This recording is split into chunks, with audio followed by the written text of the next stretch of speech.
दोस्तों नमस्कार। आज का टॉपिक है प्रॉपर्टीज ऑफ थर्मोडायनेमिक्स सिस्टम, जिसकी स्टडी हम लोग बीटेक के अंदर थर्मोडायनेमिक्स में करते हैं, डिप्लोमा के अंदर थर्मल इंजीनियरिंग फर्स्ट में करते हैं और बेसिक मैकेनिकल इंजीनियरिंग के भी अंदर हम लोग इसकी स्टडी करते हैं। उम्मीद है आप लोग इस लेक्चर को बड़े अच्छे से देखेंगे, क्योंकि ये इंपॉर्टेंट टॉपिक है जिस पर हमेशा क्वेश्चन पूछा जाता है कि थर्मोडायनेमिक्स सिस्टम की प्रॉपर्टी समझाइए या फिर उसके टाइप समझाइए, वो भी विथ एग्जांपल। कई बार दोनों जो टाइप्स रहते हैं उनमें डिफरेंस भी पूछा जाता है। तो चलते हैं, स्टार्ट करते हैं। तो दोस्तों, बहुत सारे स्टूडेंटों के दिमाग में एक डाउट है, उसको मैं क्लियर कर दूं। जैसे जब भी मैंने लेक्चर जो भी समझाया है उसके अंदर मैं उस टॉपिक की डेफिनेशन जरूर लिखता हूं, और वो भी इंग्लिश और हिंदी में। तो बहुत सारे बीटेक के स्टूडेंट जब भी इस लेक्चर को देखते हैं तो उनको ऐसा लगता है कि ये जो डेफिनेशन बनी है वह डिप्लोमा वालों के लिए बनी है, क्योंकि इसमें हिंदी लिखी हुई है। तो आप लोग ध्यान रखें, ऐसा बिल्कुल नहीं है। आप बीटेक में हो या फिर डिप्लोमा में, डेफिनेशन इतनी ही होगी दोनों में।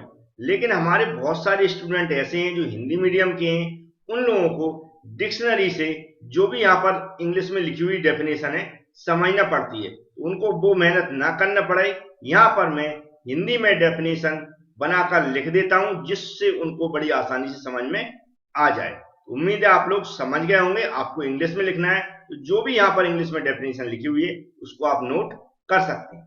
अब हम जो आज का टॉपिक है उसको समझाएंगे, तो ध्यान से सुनते हुए चलेंगे। तो यहां पर लिखा प्रॉपर्टीज ऑफ थर्मोडायनेमिक सिस्टम। तो सबसे पहले हमें अगर प्रॉपर्टीज वर्ड समझ में आ जाएगा तो हम जो थर्मोडायनेमिक सिस्टम की प्रॉपर्टीज है वह भी आसानी से समझ सकते हैं।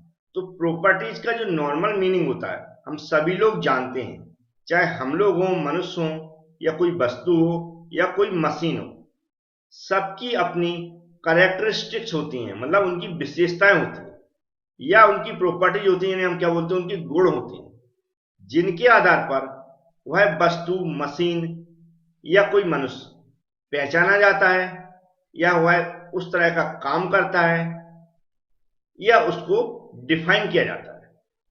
उसी तरह जो हमारा थर्मोडायनेमिक सिस्टम है, जिसको मैंने पिछले लेक्चर में समझाया था, उसकी भी अपनी कुछ प्रॉपर्टीज होती हैं जिनके आधार पर वह पहचाना जाता है, उसको डिफाइन किया जाता है, उसकी विशेषताएं बताई जाती हैं।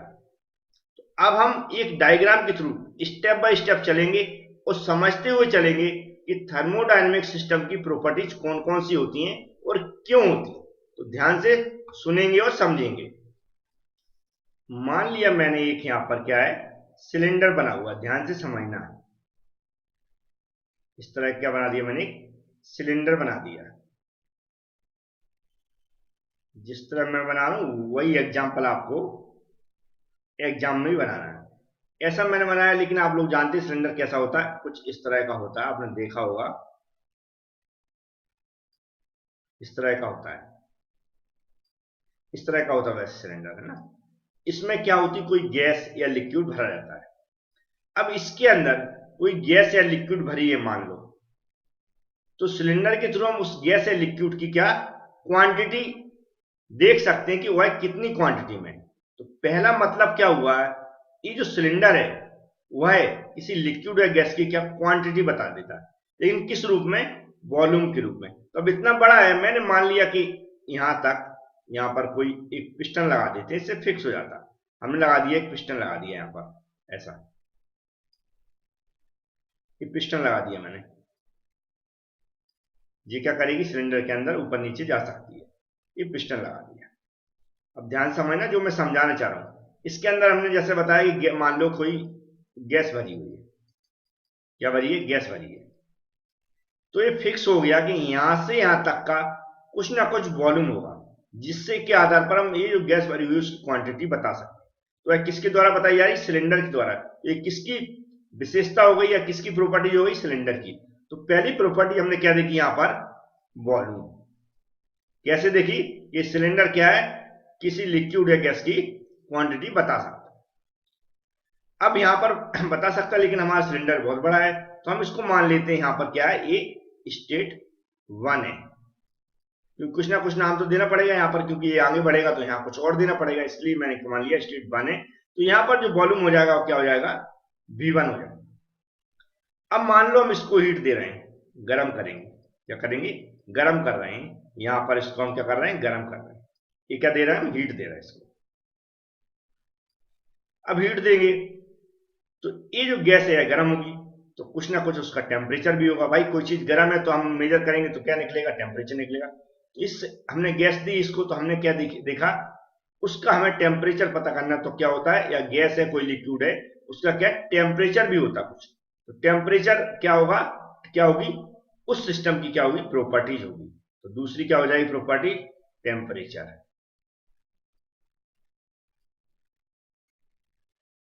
अब यहां पर टेम्परेचर मान लो T1 मान लिया मैंने। अब जो यहां पर गैस भरी हुई है, ये किस पे, ये जो इसकी दीवारें है, किसकी, जो सिलेंडर है उसकी दीवारों पर कुछ ना कुछ दबाव डालेगा भाई, क्योंकि सिलेंडर भरा है वो तो डालेगा, बाहर निकलने की कोशिश करेगा। इससे हमने क्या, और सिलेंडर से पता चल गया उसका प्रेशर, की गैस का कुछ ना कुछ प्रेशर भी होता है। तो किससे पता चला, जब हमने उसको सिलेंडर के अंदर भरा, क्योंकि गैस बाहर होगी तो उड़ जाएगी, लेकिन सिलेंडर के अंदर भरी तो दीवारों पर क्या डाल रही, प्रेशर डाल रही, दबाव डाल रही। तो हमें कुछ पता चला कि उस गैस का कुछ प्रेशर भी है। तो कब पता चला, जब सिलेंडर के अंदर हमने उसको भरा। तो ये प्रेशर भी क्या हो जाएगी, थर्मोडायनेमिक सिस्टम की प्रॉपर्टीज। इसी तरह अब यहां पर लिक्विड की बात हो रही, गैस हो या लिक्विड कोई भी, तो उसकी डेंसिटी भी होती है। डेंसिटी आप लोग जानते होंगे, है ना, फ्लूइड मैकेनिक्स में पढ़ा होगा। इसी तरह अब हम और देखें तो इसकी कुछ ना कुछ स्पेसिफिक एंथैल्पी भी होगी। एंथैल्पी, एंथैल्पी होगी। अब ये जो गैस भरी हुई है उसका कुछ ना कुछ मास भी होगा। क्या होगा, मास भी होगा। इस तरह हम क्या कर सकते हैं, ईटीसी लिख सकते हैं। ये सब क्या है, सिस्टम के द्वारा हमने पता किया कि जब सिस्टम में हमने गैस भरी कि ये सब क्या है, इसकी प्रॉपर्टीज हैं जो सिस्टम के द्वारा बताई गई हैं। किसके बारे में, गैस के बारे में। अब हमने इसको हीट किया तो ये क्या होगा, यहां पर हम देख सकते हैं ये जो पिस्टन होगा ये ऊपर को बढ़ेगा, क्योंकि गैस गर्म होगी वह एक्सपेंड होगी, तो एक पिस्टन ऊपर की ओर जाएगा। हमने मान लिया पिस्टन कहां पहुंच गया, यहां पर पहुंच गया। कहां पहुंच गया, यहां पर पहुंच गया। और गैस भी कहां पहुंच गई, ऊपर पहुंच गई। भाई एक्सपेंड होगी तो गैस भी आगे बढ़ जाएगी। तो यहां पर हमने मान लिया स्टेट 2 है। अब हमने क्या देखा, यहां पर जब भाई वॉल्यूम V1 था, प्रेशर P1 था। अब ये गैस एक्सपेंड हुई गर्म होने के बाद, तो यहां पर भाई वॉल्यूम भी बढ़ जाएगा, प्रेशर में भी परिवर्तन हो जाएगा और टेम्परेचर में भी परिवर्तन हो जाएगा। और भी जो हमारी यहाँ पर क्या बोलती हैं, ये जो हमारी प्रॉपर्टीज हैं उनमें किस में परिवर्तन होगा, किस में नहीं, ये मैं आगे बताऊंगा। तो हमने क्या देखा कि जो स्टेट 2 हो गया, स्टेट 1 हो गया, तो जो प्रॉपर्टीज हैं वह किस पर भी डिपेंड है, स्टेट पर भी डिपेंड रहती हैं। उसके अकॉर्डिंग क्या होती हैं, परिवर्तन उनमें होता रहता है। क्योंकि जैसे मैंने देखा ये प्रॉपर्टीज थी सिस्टम की, लेकिन जब यहां था, यहां पिस्टन थी, तो कुछ उनके यहां पर क्वांटिटी कुछ और थी, और यहां पर पहुंच गए पिस्टन तो उसकी क्वांटिटी कुछ और हो गई। तो स्टेट के ऊपर भी एक प्रॉपर्टीज डिपेंड करती है, उनके आधार पर ही हम इनको देख सकते हैं कि सिस्टम की प्रॉपर्टीज कौन कौन सी होती हैं। क्योंकि डेफिनेशन आप पढ़ेंगे तो ऐसे ही लिखा होगा, कैरेक्टरिस्टिक क्या है, जो हमारा सिस्टम है उसकी जो प्रॉपर्टीज होती हैं उन्हीं को हम कैरेक्टरिस्टिक बोलते हैं। और जो किस पे डिपेंड रहती है, स्टेट पे डिपेंड रहती है। जैसे मैंने बताया, स्टेट जब चेंज हो रहा है तो उनकी क्वांटिटी में परिवर्तन हो रहा है, इसलिए हम कह सकते हैं कि स्टेट पर डिपेंड रहती है, स्टेट से पहचानी जाती है। फिर आगे लिखा था, स्टेट ऑफ अ सिस्टम में बी आइडेंटिफाई और describe by certain observable quantity. मतलब जो हमारी जो भी हमने ऑब्जर्व की क्वांटिटी वह क्या है, स्टेट के आधार पर ही हम कह सकते हैं, उनको देख सकते हैं और आइडेंटिफाई कर सकते हैं या फिर डिस्क्राइब कर सकते हैं। जैसे मैंने डिस्क्राइब कर दिया कि यहाँ पर V1 मान लिया, यहाँ पर T1 मान लिया, यहाँ पर P1 मान लिया, यहाँ V2 मान लिया, यहाँ पर P2 मान लिया, यहाँ पर T2 मान लिया। मतलब प्रेशर टेम्परेचर में अलग अलग स्टेट पर मैंने अलग अलग ऑब्जर्व किया, उनको मेजर किया और देखा। तो ये नॉर्मल क्या होती है, थर्मोडायनेमिक सिस्टम की प्रॉपर्टीज होती है। लेकिन इस सभी प्रॉपर्टीज को, ये जो यहाँ पर लिखी दिख रही है, इनको दो भागों में मतलब डिवाइड किया जाता है। कितने भागों में?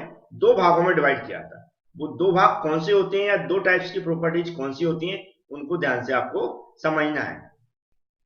तो जो थर्मोडायनेमिक सिस्टम की प्रॉपर्टीज है दो टाइप्स की होती है। फर्स्ट होती है एक्सटेंसिव प्रॉपर्टीज और दूसरी होती है इंटेंसिव प्रॉपर्टीज। नॉर्मल हम इनको डिफाइन करें तो एक्सटेंसिव प्रॉपर्टीज वह होती हैं कि जो थर्मोडायनेमिक सिस्टम उसकी जो प्रॉपर्टीज हैं यदि वह मास पर डिपेंड है, किस पर डिपेंड है? मास पर डिपेंड है, तो वह जो प्रॉपर्टीज होंगी वह सब किस कैटेगरी में आएंगी? एक्सटेंसिव प्रॉपर्टीज की कैटेगरी में आएंगी। और जो प्रॉपर्टीज मास पर डिपेंड नहीं होंगी, किस पर? मास पर डिपेंड नहीं होंगी, वह सब प्रॉपर्टीज किस कैटेगरी में आएंगी? इंटेंसिव प्रॉपर्टीज की कैटेगरी में आएंगी। अब ये मास पर डिपेंड कौन सी होती हैं, कौन सी नहीं होती हैं, एक डायग्राम के थ्रू मैं समझा रहा हूं, ध्यान से देखें। जैसा हमने अभी समझाया था वैसे ही मैं यहां पर समझा रहा हूं कि हमने क्या मान लिया, एक कंटेनर है हमारे पास ऐसा, उसके अंदर मैंने क्या भर दी है? गैस भर दी है। क्या भरी है? ऐसी गैस भरी हुई है, दिख रहा है? गैस भरी हुई है। इस कंटेनर का क्या होगा? कुछ ना कुछ वॉल्यूम होगा। गैस भरी हुई है तो उसका प्रेशर भी होगा, और गैस है तो उसका कुछ ना कुछ टेम्परेचर भी होगा।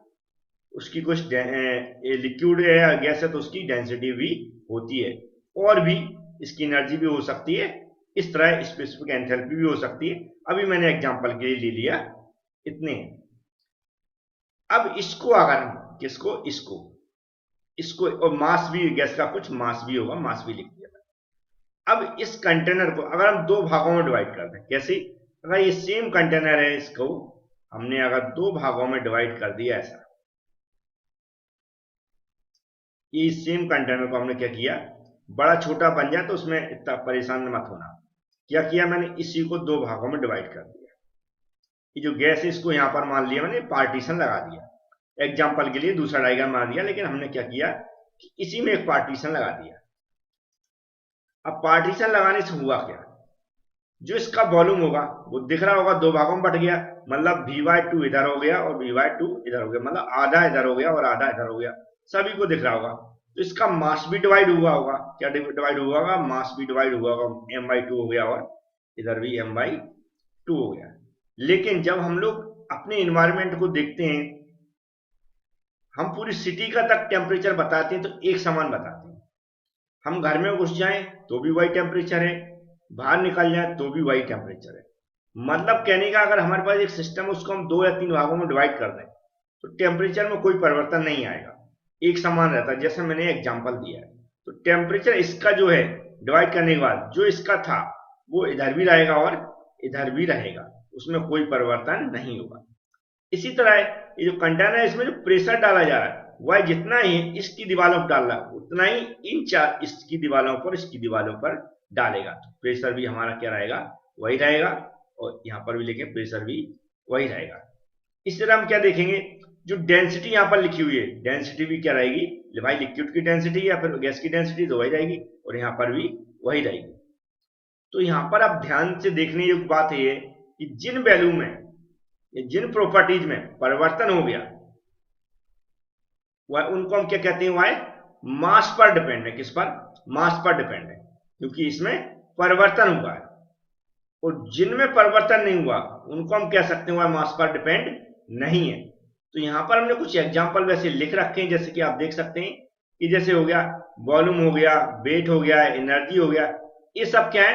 मास पर डिपेंड है, जैसे मैंने इस एग्जांपल से समझाने की कोशिश की। तो इनको हम क्या बोलते हैं? Extensive properties. डिपेंड कैसे रहती है मैंने एग्जांपल से समझा दिया है, आपको समझ में आ गया होगा।